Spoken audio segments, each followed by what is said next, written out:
Nagprotesta iti Comelec dagiti sumagmamanong opisyales ti barangay iti ili ti Corimao gapo ti panagrehistro dagiti sumagmamanong a tao adida kanupay nakitkita. Kuna dagito yung opisyal ti barangay nakla at dalaengen idi makita da tinagan dagitoy a nakapaskil iti Comelec. Diyak mo katang mo dagito nga tao. Awam mo tinaganda jay RBI. Di RBI nga makuna is the Registry of Barangay Inhabitants. Naipost dito sir, iso ti kaslang basis kumot beja yan ang nakaamuak nga haan nga rehistrado iti barangay ko. Yung dagito nga nagnagan nga daduma talaga nga awan ti residensya ta Maglawi Norte ngayon mi.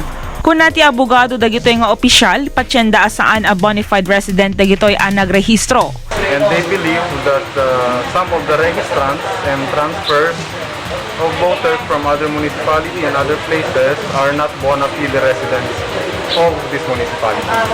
Adamot ten dagiti mamamon mi nga haan mi nga amamo iti barangay mi, so DJ lang ti concern mi ken awamot tin i-issue mi nga certificate of residency.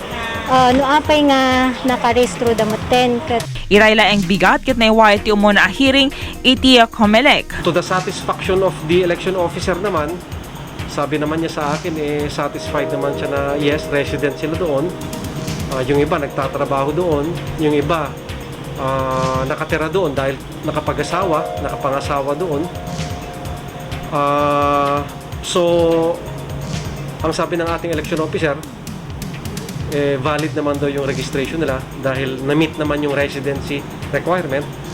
Kaya yung ongoing ngayon na hearing doon is according to him, in-approve naman daw niya yung kanilang application for registration.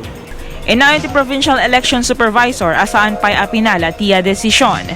Ket no mapaniknikan nga anda nagusari ti peke a dokumento, mabalin ang makasuan dagitoy. Para iti Balitang Ilocos Online, Joan Agustin.